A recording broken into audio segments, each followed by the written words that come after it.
एक अल्पसंख्यक मंत्री हूँ, इसलिए ये लोग व्यवस्था उठाता है। आप आइए, आप आ जाता है, प्राइवेट हॉस्पिटल का भी पेशेंट यहीं पे आ जाता है। पैसा ले लिया मरीज से और जब पैसा खत्म हो गया रिफर टू रिम्स। तो देखिए, मेडिसिन की कालाबाजारी मैं आज भी नहीं मना कर रहा हूँ, कल भी नहीं मना कर रहा था। जहाँ पेमेंट पे दवा मिलती है वहाँ भी 100% दवाएं नहीं मिल पाती। वो एडमिनिस्ट्रेटिव इशू है, तब तो हम 10 दिन बाद देना चाह रहे थे, तब तो उन लोगों को बहुत जल्दी है। तो हम जो है के तहत देंगे, वर्क आर्डर भी मिलेगा। बिना वर्क आर्डर वो घुस ही नहीं सकते, तो बिना वर्क 50 रुपए ले लें, जब आए तो ले ले। उसकी एक व्यवस्था की सोच में, हमारी प्रोसेस में है, ताकि फ्री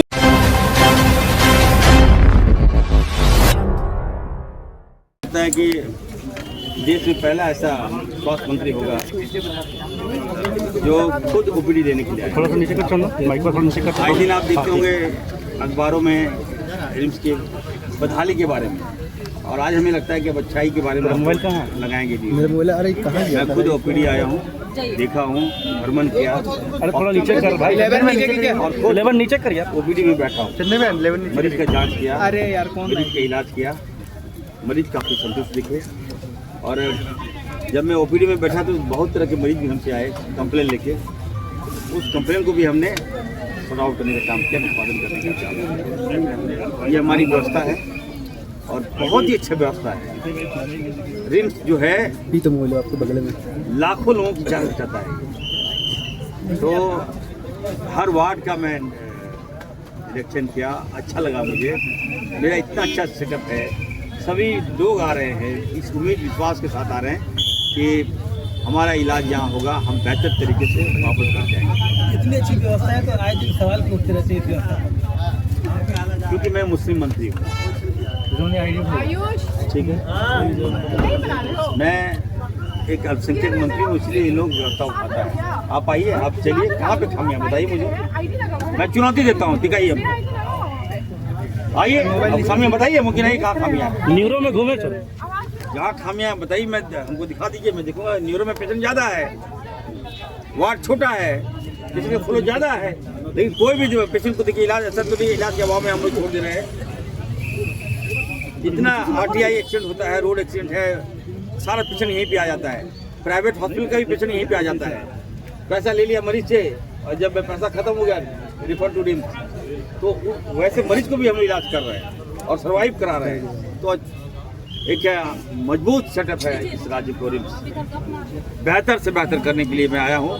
और ये ओपीडी मैं बैठा हर हफ्ता में यहाँ आऊँगा और राज्य के सभी जिलों में जाऊँगा, ओपीडी में बैठूँगा, डॉक्टर्स का मनोबल बढ़ाऊँगा और मरीज को ये एहसास दिलाऊँगा कि आपका इलाज, समुचित इलाज, डॉक्टर भी बैठेंगे वहाँ। जब मंत्री बैठेगा, जब मंत्री खुद ओपीडी में इलाज कराएगा तो सभी कोई डॉक्टर फांकी नहीं मारेंगे। और कोई डॉक्टर अगर मैं सुन लिया कि प्राइवेट प्रैक्टिस कर रहे हैं, अगर हमको सबूत के साथ आप लोग प्रमाण कर दीजिएगा, हम कार्रवाई करेंगे। इतना कठोर कार्रवाई करेंगे कि आप लोग बता नहीं सकते।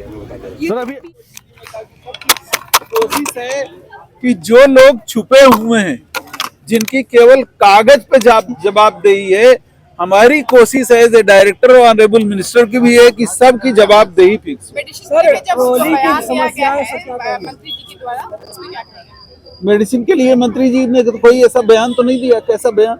मतलब कि मेडिसिन की कालाबाजारी पहले भी उन्होंने देखा। देखिए, मेडिसिन की कालाबाजारी मैं आज भी नहीं मना कर रहा हूँ, कल भी नहीं मना कर रहा था।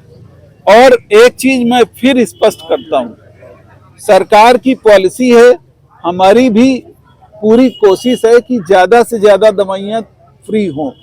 लेकिन मैं आपको एज ए डॉक्टर बता रहा हूँ, एज ए डायरेक्टर नहीं बता रहा हूँ। इस स्टेटमेंट को ऐसे ही कैसे दिखा दीजिएगा। एज ए डॉक्टर बता रहा हूँ कि भारत में कोई संस्था SGPGI सहित जहाँ पेमेंट पे दवा मिलती है वहाँ भी 100% दवाएं नहीं मिल पाती। वो तो फिर पूरा का पूरा ये इंडस्ट्री खोलनी पड़ेगी फार्मा की, तभी पॉसिबल होगा। लेकिन जो भी कॉमन दवाइयाँ हैं वो ज्यादा का परचेज हम बार बार कर रहे हैं। MS को इंस्ट्रक्शन है कि जो दवा 3 महीने कंप्यूटर पे 100-150 दवाओं की लिस्ट डलवाई गई है, धीरे धीरे वो एक्टिवेट हो रही है, आदमी ट्रेंड किए जा रहे हैं कि जिन दवाओं का 6 महीने का स्टॉक है वो 6 महीने पहले परचेज कर ली जाए एक्सपायरी देख के सर, और जिन दवाएं जो अर्जेंट बेसिस पे एक्सपायरी वाली हैं वो 3 महीने में परचेज कर ली जाए। तो स्टोर में कॉमन जो दवाएं हैं जो रोज यूज होती हैं, जो गरीब मरीज को खरीदनी पड़ती हैं, उन पे कैंसर सहित उनमें पूरी कोशिश है कि वो दवाएं इंस्टीट्यूट दे। आप लोग कोट क्या करते हो, जैसे इम्यूनोग्लोबुलिन है, प्रोटीन्स हैं, तरह तरह के विटामिन हैं, तरह तरह के फूड सप्लीमेंट्स हैं, वो दवा में नहीं आते हैं। उनकी गारंटी हम नहीं ले रहे हैं कि हम दे देंगे। उसको भी आप लोग कई बार दिखा देते हो, और आप जो दिखाते हो गलत नहीं दिखाते हो, हम ये नहीं कह रहे हैं आप गलत दिखाते हो। अब जैसे पिछले बार जो है इमरजेंसी में दिखाया कि मरीज कार्टन खरीद रहा है, अब हमने जाके देखा कार्टन बीटाडीन का ढेर लगा हुआ है। अब हम उसकी जांच करवा रहे हैं कि या तो वहां की इंचार्ज इंडेंट नहीं करके बांट रही, या वो दवा सर्कुलेट हो रही कहीं, मैं मना नहीं कर रहा हूँ, जैसा होता था यहाँ। या फिर हमने एचओडी को पूछा, एचओडी कह रहे हैं कि सर सारी की सारी दवा अवेलेबल है, ये जो बेड शोर रोकने के लिए रिश्तेदार कोई अलग से कार्टन मंगाते हैं, वो वाले लोग मंगा लेते हैं एक्स्ट्रा कार्टन अपना बाहर से। क्योंकि देखिए मरीज को दवा अस्पताल में वही मिलेगी जो डॉक्टर लिखेगा। उसके अलावा अगर सुविधा के लिए कोई कुछ ला रहा है तो या तो डॉक्टर लिखे तभी मिलेगी, डॉक्टर का प्रिस्क्रिप्शन नहीं है तो नर्स वो दवा नहीं दे सकती। इस सिस्टम पे मुझे लगता है आप लोग भी एग्री करेंगे। तो उस तरह की एक व्यवस्था है, हम नहीं कह रहे हैं सब परफेक्ट ना, अभी भी नहीं कर रहे, लेकिन कोशिश। एक दो दिन में बड़ी परेशानी आ सकती है कि जो किचन में जो स्विचिंग का मामला है 20 तारीख पे हमारी लगातार नजर है। कल पूरी टीम ने इंस्पेक्शन कराया है, उनको एक ऐसा सिस्टम बनाने की कोशिश है कि एक भी टाइम खाना मिस न हो। मतलब जो लोग टेक ओवर कर रहे हैं वो टेक ओवर करके बनवा दें, और जो छोड़ रहे हैं वो ऐसा छोड़ के जाएं कि किसी को कोई इनकन्वीनियंस न हो। उस पर एडमिनिस्ट्रेशन काम उनका कर कहना है कि वर्क ऑर्डर ही नहीं मिला है। नहीं, वर्क ऑर्डर उनका कहना, वो तब तो हम उसको हम यहाँ नहीं डिस्कस कर रहे हैं, वो एडमिनिस्ट्रेटिव इशू है। तब तो हम 10 दिन बाद देना चाह रहे थे, तब तो उन लोगों को बहुत जल्दी है। तो हम जो है एक व्यवस्था के तहत देंगे, वर्क ऑर्डर भी मिलेगा। बिना वर्क ऑर्डर वो घुस ही नहीं सकते, तो बिना वर्क ऑर्डर तो घुस नहीं सकते। अब वो वर्क ऑर्डर कल जारी हुआ है, इशू हो चुका है, वो गलत खबर है। वो ट्रॉली की समस्या पर क्या कहेंगे? देखिए ट्रॉली और व्हील चेयर क्या होता है, इसमें हम आपको प्रैक्टिकल प्रॉब्लम बता दें, उसका सोल्यूशन भी निकाला है।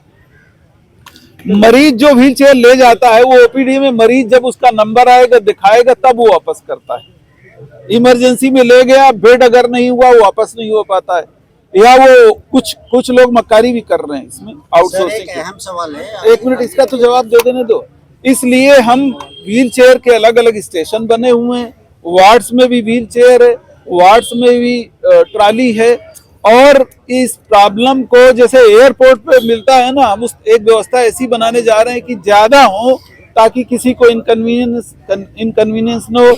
उसमें हम कुछ एक व्यवस्था सोच रहे हैं कि क्या करें, आधार कार्ड जमा करवा लें या 20-50 रुपए ले लें, जब आए तो ले ले, उसकी एक व्यवस्था की सोच में हमारी प्रोसेस में है, ताकि फ्री मिल जाए। मतलब जब भी मरीज आए मिल जाए। और वो इमरजेंसी में व्हील चेयर का एक अलग से हम पूरा का पूरा स्टेशन बनाने जा रहे हैं, जहाँ व्हील चेयर ट्रॉली अगर कहीं ना मिल रही हो तो वहाँ मिल जाए। सर एक अहम सवाल था, अभी आपसे